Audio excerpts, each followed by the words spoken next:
Dalam pembahasan kali ini, kita akan menjelajahi misteri reinkarnasi, kisah-kisah menarik tentang kehidupan masa lalu, serta bagaimana konsep ini mempengaruhi cara kita memahami kehidupan dan takdir. Banyak yang meyakini bahwa jiwa manusia terus berevolusi melalui berbagai kehidupan, membawa serta pembelajaran dan karma dari masa lalu. Namun, benarkah kita pernah hidup di kehidupan sebelumnya? Apakah mungkin jejak-jejak dari masa lalu masih melekat dalam diri kita saat ini? Reinkarnasi telah menjadi bagian dari berbagai budaya dan kepercayaan di dunia, mulai dari ajaran Hindu dan Buddha hingga filosofi-filosofi spiritual di barat. Apakah kita benar-benar hanya hidup sekali? Ataukah ada sesuatu yang lebih besar, lebih rumit, dan lebih misterius daripada yang pernah kita bayangkan?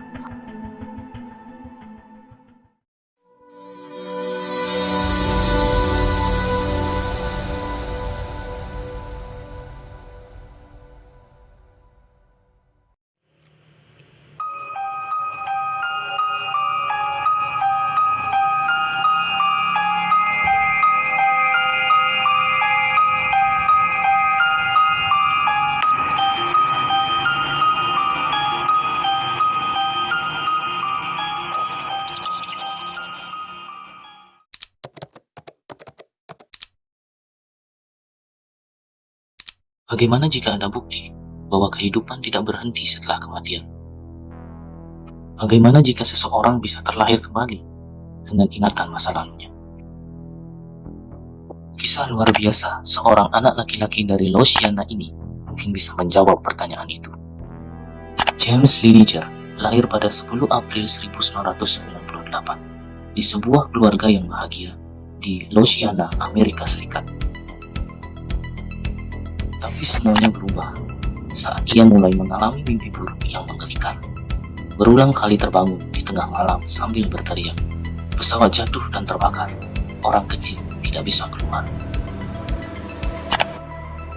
Dalam salah satu sesi wawancara, orang tua James mengungkapkan bahwa anaknya terus mengulang satu kalimat yang membuat orang tuanya terkejut. And he was kicking his feet up like this and pounding his fists like this. Pesawat jatuh dan terbakar, si kecil tidak bisa keluar. Seiring waktu, mimpi buruk ini semakin sering terjadi. Hingga akhirnya, saat ia berusia 3 tahun, ia mulai berbicara lebih jelas tentang apa yang ia alami. James mulai menceritakan kisahnya. Ia mengatakan bahwa ia adalah seorang pilot pesawat tempur yang ditembak jatuh oleh Jepang. Bahkan ia menyebutkan nama kapal induk yang tidak pernah didengar oleh orang tuanya sebelumnya, yaitu Natoma. Ayahnya James yaitu Bruce yang awalnya skeptis akhirnya mencari tahu lebih jauh. Dan betapa terkejutnya ketika ia menemukan bahwa USS Natoma Bay benar-benar ada. Itu adalah kapal induk yang digunakan pada Perang Dunia Kedua oleh Amerika Serikat. Tak berhenti di situ, James juga menyebutkan nama James III. Orang tuanya bertanya siapa itu, hingga akhirnya mereka menemukan bahwa hanya ada satu pilot dari USS Natoma Bay yang gugur dalam pertempuran di Iwo Jima. Namanya adalah James M. Houston. James Lineker mengaku bahwa itulah dirinya di kehidupan sebelumnya. Bukti-bukti semakin kuat. James kecil bahkan menggambar sketsa yang sangat detail tentang pesawat tempur Perang Dunia Kedua, lengkap dengan tanda tangan James III. Lebih mengejutkan lagi, ia mengetahui nama 3 pilot yang meninggal sebelum James Houston, yaitu Billy, Walter, dan Leon. Nama-nama itu ternyata cocok dengan rekan-rekan Houston yang gugur lebih dahulu. Orang tua James akhirnya menghubungi saudari James Houston yang masih hidup, yaitu bernama Annie. Awalnya ia ragu, namun keyakinannya berubah setelah James meminta sebuah lukisan tertentu. I hope you like it. With my love, Annie. Lukisan yang hanya diketahui oleh ibunya dan dirinya. Lukisan itu telah tersimpan di loteng rumah Annie selama lebih dari 50 tahun. Untuk menenangkan jiwa James, akhirnya keluarga James pergi ke Jepang, ke lokasi jatuhnya pesawat James Houston. Di sana, Mereka mengadakan upacara perpisahan. Sejak saat itu, mimpi buruk James berhenti. Ia perlahan mulai melupakan kenangan masa lalunya dan menjalani hidup sebagai seorang anak biasa. Hari ini James Leginer tumbuh sebagai remaja biasa. Kenangan masa lalunya perlahan memudar, namun kisahnya tetap menjadi salah satu bukti paling luar biasa tentang kemungkinan dari reinkarnasi. The University of Virginia Health System. Sejak tahun 1960-an, Divisi Studi Persatuan telah mengumpulkan kasus-kasus anak-anak yang mengklaim memiliki ingatan kehidupan di masa lalu. Mereka sekarang memiliki berkas-berkas total yaitu 2.500 anak. Menurut salah satu peneliti Divisi Studi Persatuan yaitu Jim Tucker, dalam wawancaranya menyatakan, Research shows is that for people who are open for memories and emotions, the theme carried over. apa yang ditujukan oleh penelitian ini adalah bahwa bagi orang-orang yang terbuka untuk mempertimbangkan kemungkinan bahwa ada bukti kesadaran kadang-kadang dapat ada secara terpisah dari otak yang berfungsi. Jadi, dalam kasus-kasus yang dilaporkan oleh anak-anak ini, ketika Anda melihat kasus-kasus terbaik, mereka memberikan bukti bahwa kadang-kadang ada sisa ingatan dan emosi yang tampaknya terbawa dari suatu kehidupan yang kemudian berlanjut di kehidupan yang lain.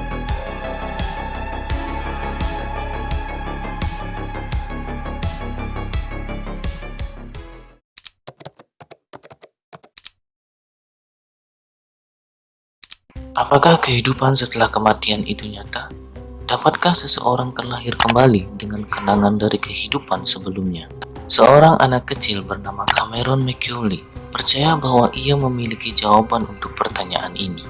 Sejak usia 2 tahun, Cameron telah menceritakan kisah yang sama kepada keluarganya. Sebuah kisah tentang kehidupan sebelumnya di tempat yang jauh, di sebuah pulau kecil bernama Bara. Cameron tinggal di Glasgow, Skotlandia bersama ibunya, Norma, dan saudaranya Martin. Kehidupan mereka sederhana seperti kebanyakan keluarga lainnya.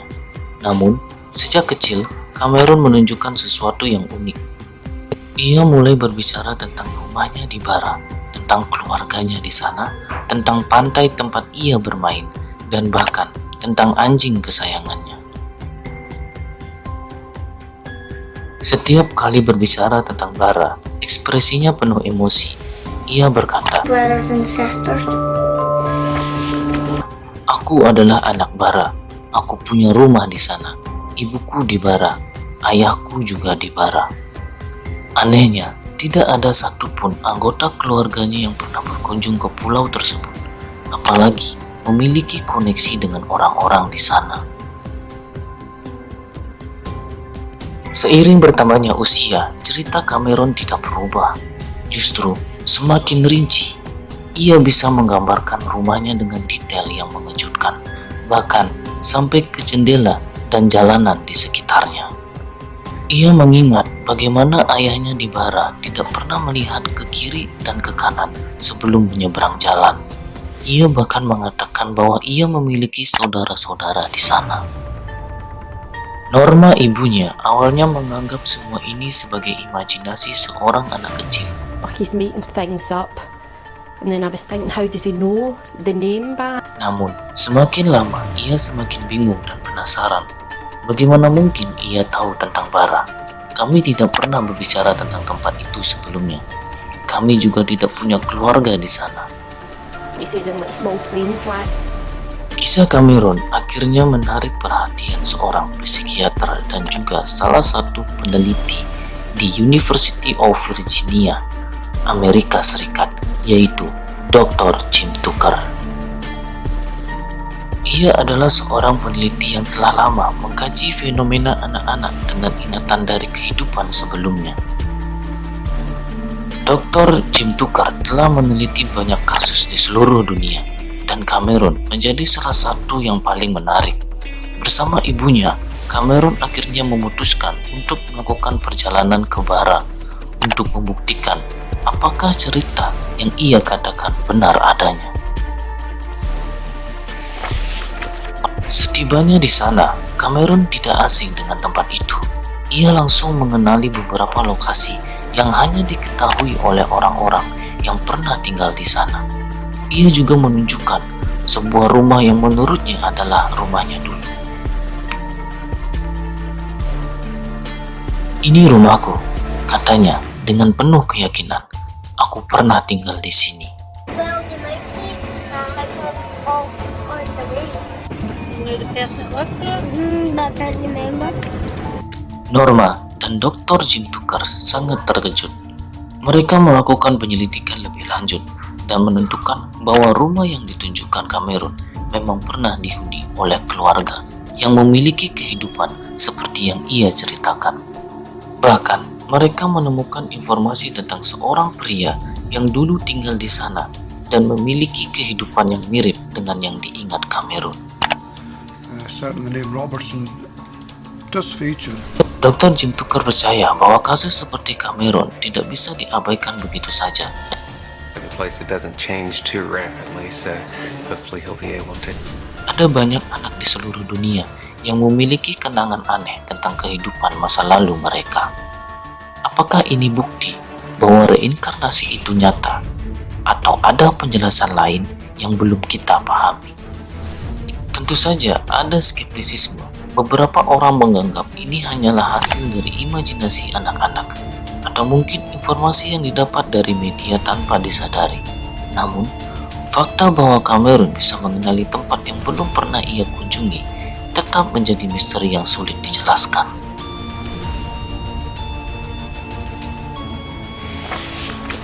Setelah perjalanan ke Bara, Cameron tampak lebih tenang. Ia seolah mendapatkan kepastian bahwa apa yang ia ingat memang nyata. And Adam had mentioned. Namun, ada satu pertanyaan yang tetap tersisa. Mengapa ia bisa mengingat kehidupan sebelumnya? Apa yang menyebabkan ia memiliki ingatan ini, sementara kebanyakan orang tidak? And the things that he's seeing. Jadi, apakah Cameron benar-benar mengingat kehidupan masa lalunya? Apakah ada kehidupan setelah kematian? Atau ini hanya kebetulan yang luar biasa? Kasus Cameron hanyalah salah satu dari banyak kisah serupa yang tersebar di berbagai penjuru dunia. Fenomena ini terus menjadi bahan perdebatan di kalangan ilmuwan, spiritualis, dan skeptis. Beberapa orang percaya bahwa ini adalah bukti nyata adanya reinkarnasi, sementara yang lain mencoba menjelaskan hal ini dengan teori-teori psikologi dan neuroscience.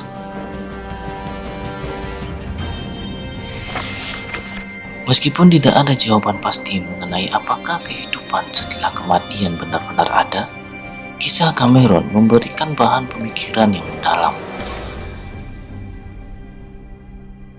Jika benar bahwa seseorang dapat terlahir kembali dengan membawa ingatan masa lalunya, maka ini akan mengubah cara kita memandang kehidupan dan kematian.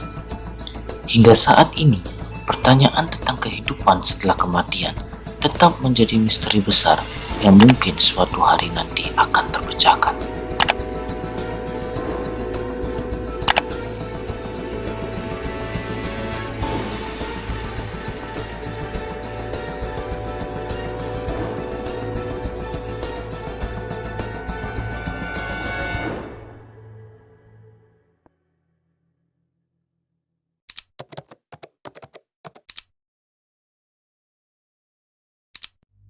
Dunia ini penuh dengan misteri yang sulit dijelaskan oleh logika.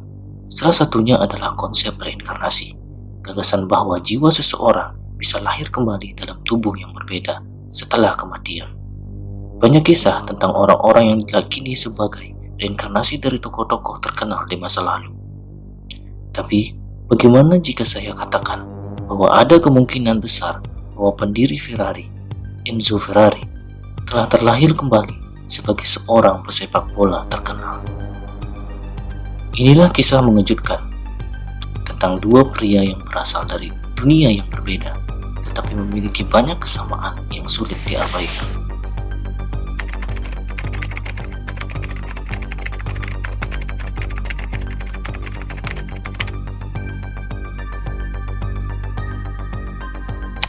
Enzo Anselmo Ferrari lahir pada 20 Februari 1898 di kota kecil Modena, Italia.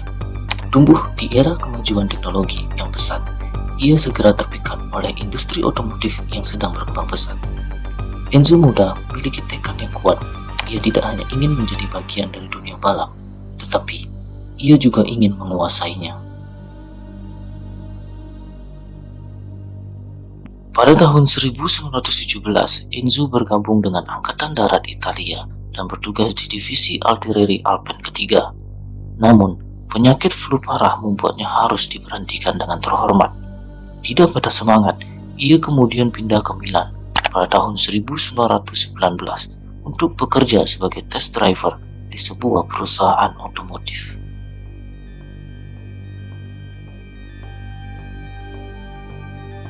Kesempatan emas datang ketika ia debut di balapan Parma Poggio, dan meskipun hanya finish di posisi keempat, ini menjadi awal dari perjalanan panjangnya di dunia balap.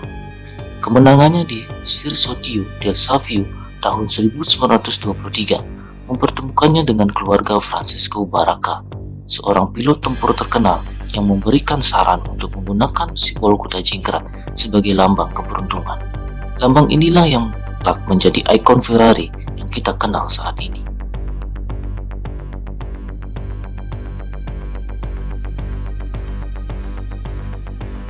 Ferrari memulai karirnya sebagai pembalap sebelum akhirnya mendirikan Scuderia Ferrari pada tahun 1929 yang kemudian menjadi Ferrari SPA pada tahun 1939.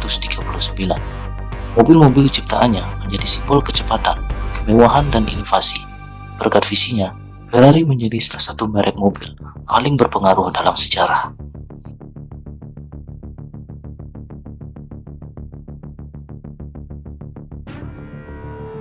Era 1950-an dan 1960-an menjadi masa keemasan bagi Ferrari dengan model legendarisnya seperti 250 GTO dan Testarossa. Ferrari tidak hanya menguasai dunia balap, tetapi juga memikat hati para penggemar otomotif di seluruh dunia.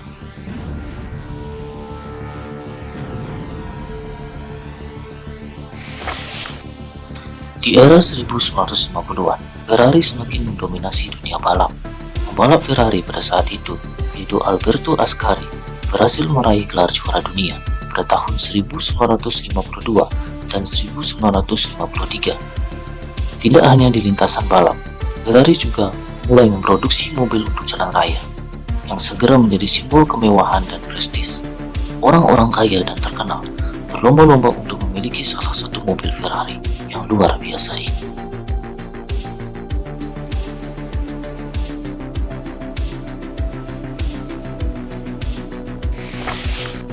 Giovani d'oggi possono sapere poco. Namun, meskipun sukses besar, kehidupan Enzo Ferrari penuh dengan cobaan. Ia kehilangan putranya, yaitu Alfredo Dino Ferrari, yang meninggal di usia muda karena suatu penyakit. Tragedi ini membuat Enzo semakin tertutup dari dunia luar, tetapi semangatnya tetap membara dalam menciptakan mobil terbaik.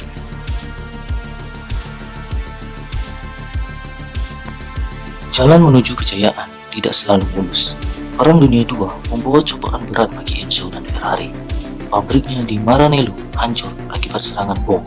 Namun, seperti api yang ditempa dalam bara, Enzo tidak menyerah. Tahun 1947 menjadi titik balik sejarah.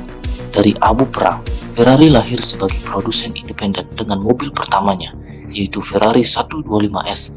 Inilah mobil yang memperkenalkan lambang ikonik, kuda jingkrak, sebuah simbol kecepatan, kekuatan, dan kemenangan.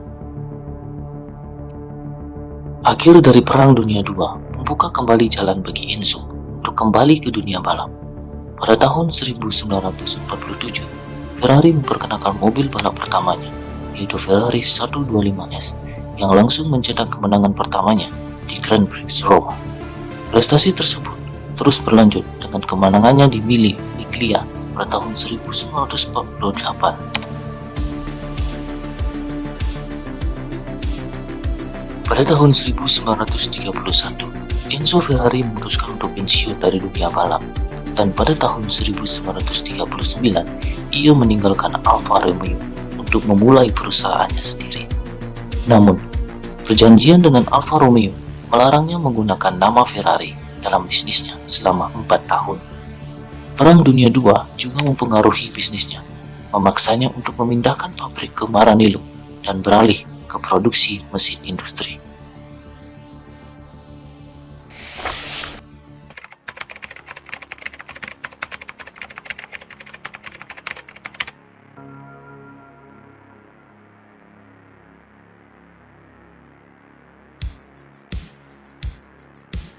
Pada 14 Agustus 1988, di usianya yang 90 tahun, Enzo Ferrari mengembuskan nafas terakhirnya. Dunia kehilangan seorang jenius otomotif. Namun, hanya beberapa minggu setelah kematiannya, sesuatu yang aneh terjadi.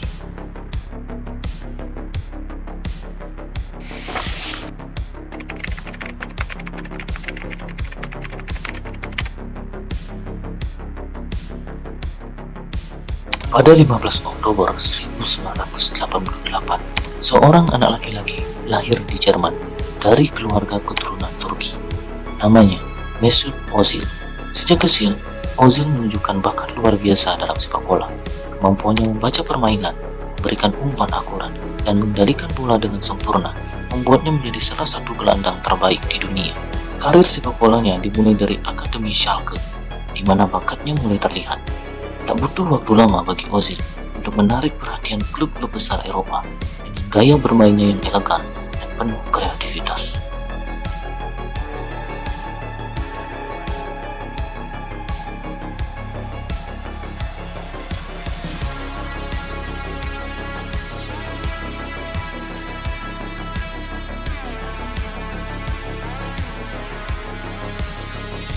Pada tahun 2008, Ozil pindah ke Werder Bremen dan langsung menjadi pemain kunci.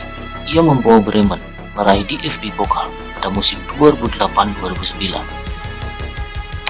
Penampilannya yang luar biasa membuatnya dipanggil ke timnas Jerman dan bersinar di Piala Dunia 2010 di Afrika Selatan. Berkat performa apiknya, Ozil mendapat tawaran dari klub-klub elit Eropa.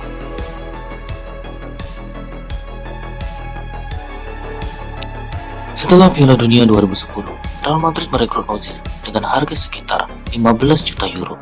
Di bawah asuhan Jose Mourinho, ia berkembang menjadi salah satu playmaker terbaik di dunia. Ozil menjadi motor serangan Los Blancos dan membantu klub meraih gelar La Liga 2011-2012 serta Copa del Rey 2010-2011. Pada titik ini, banyak orang yang mungkin berpikir, apa hubungannya antara Enzo Ferrari dan Mesut Ozil? Tapi, lihatlah wajah mereka. Seakan-akan Ozil adalah cerminan muda dari Enzo Ferrari. Keduanya memiliki struktur wajah yang sangat mirip, mulai dari bentuk mata, hidung, hingga ekspresi wajah yang sama-sama penuh misteri. Ini bukan sekedar teori liar, tetapi sebuah fakta yang membuat banyak orang terkejut ketika pertama kali melihat perbandingannya. Tapi kemiripan fisik saja tentu tidak cukup untuk membuktikan teori reinkarnasi. Namun, jika kita melihat lebih dalam, ada hal lain yang semakin memperkuat dugaan ini.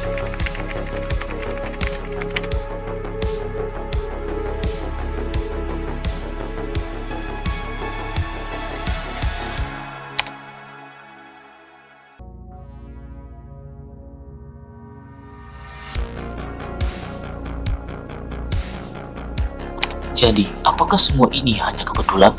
Atau ada sesuatu yang lebih besar yang sedang terjadi? Beberapa orang percaya bahwa Enzo Ferrari telah terlahir kembali sebagai Mesut Ozil, membawa semangat seorang jenius dari dunia otomotif ke dunia sepak bola.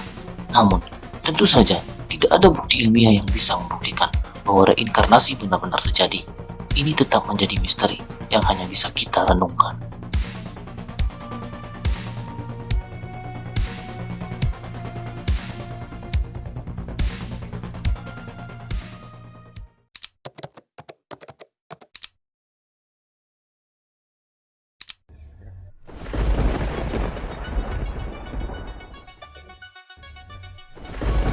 Malam itu gelap dan hujan turun dengan deras.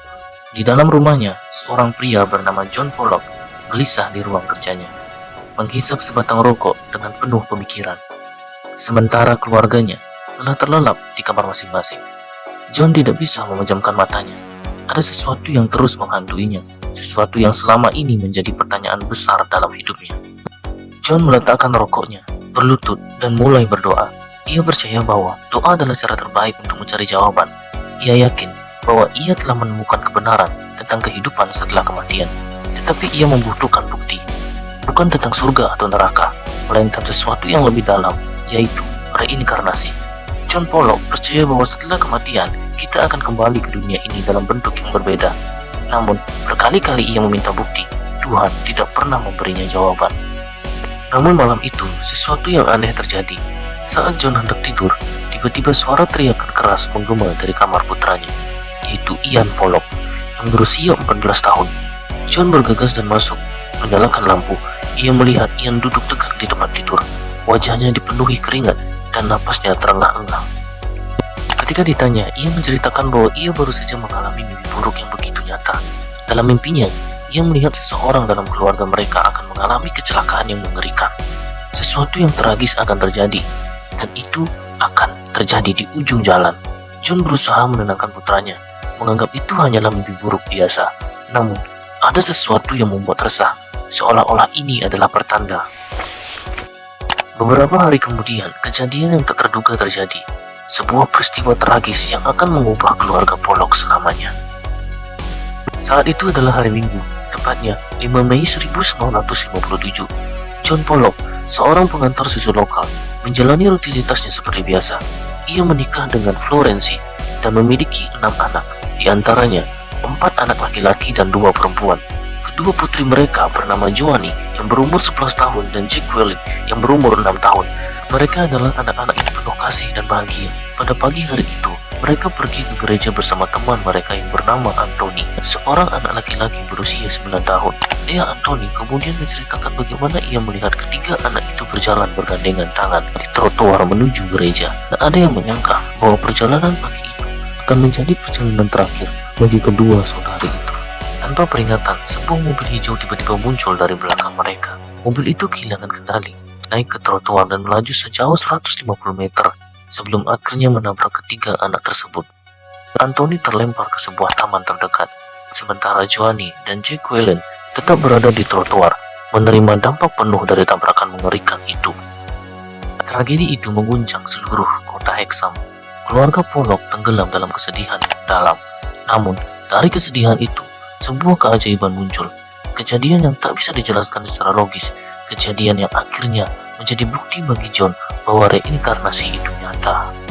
Beberapa tahun setelah tragedi itu, Florency Pollock melahirkan lagi 2 anak perempuan kembar yang diberi nama Gillian dan Jennifer. Sejak kecil, kedua gadis ini menunjukkan sesuatu yang sangat aneh. Jennifer dan sang adik memiliki tanda lahir yang sama persis dengan Jacqueline. Tak hanya itu, keduanya juga memiliki ingatan tentang kehidupan Joanne dan Jacqueline sebelumnya, meskipun mereka lahir setelah kejadian tragis itu. Ketika mereka cukup besar untuk berbicara, mereka mulai mengenali tempat-tempat dan orang-orang yang tidak seharusnya mereka kenali. Mereka tahu detail-detail tentang sekolah dan rumah lama yang seharusnya tidak mereka ingat. Bahkan, ketika mereka melihat mainan lama yang dulunya milik Joanne dan Jacqueline, mereka bisa menyebutkan dengan tepat mana yang milik siapa tanpa pernah diberitahu sebelumnya. Bagi John, ini adalah jawaban dari doa-doanya. Ia yakin bahwa putri-putrinya telah kembali ke dunia, terlahir kembali sebagai Gillian dan Jennifer. Tetapi, apakah ini benar-benar bukti dari reinkarnasi? Atau ada penjelasan lain yang lebih masuk akal? Para peneliti mulai mendengar tentang kasus ini, dan banyak yang datang untuk menyelidikinya. Salah satu yang paling terkenal adalah Dr. Ian Stevenson, seorang ahli yang meneliti banyak kasus reinkarnasi di seluruh dunia. Ia mendokumentasikan kisah Gillian dan Jennifer sebagai salah satu contoh paling meyakinkan dari ingatan kehidupan lampau pada anak-anak. Sources of evidence for life after death. Banyak ilmuwan dan skeptis mencoba mencari penjelasan rasional atas kejadian ini. Beberapa percaya bahwa si kembar mungkin telah menyerap cerita dari orang tua atau saudara mereka secara tidak sadar. Namun, keluarga Pollock bersikeras bahwa mereka tidak pernah membicarakan saudara perempuan yang telah meninggal di hadapan si kembar, apalagi menunjukkan foto mereka. Apakah ini benar-benar bukti dari kehidupan setelah kematian? Ataukah ada penjelasan lain yang belum kita ketahui? Hingga saat ini, kisah Gillian dan Jennifer Pollock tetap menjadi salah satu misteri reinkarnasi paling terkenal di dunia, meninggalkan pertanyaan yang belum pernah terjawab tentang kemungkinan adanya kehidupan sebelum kehidupan ini.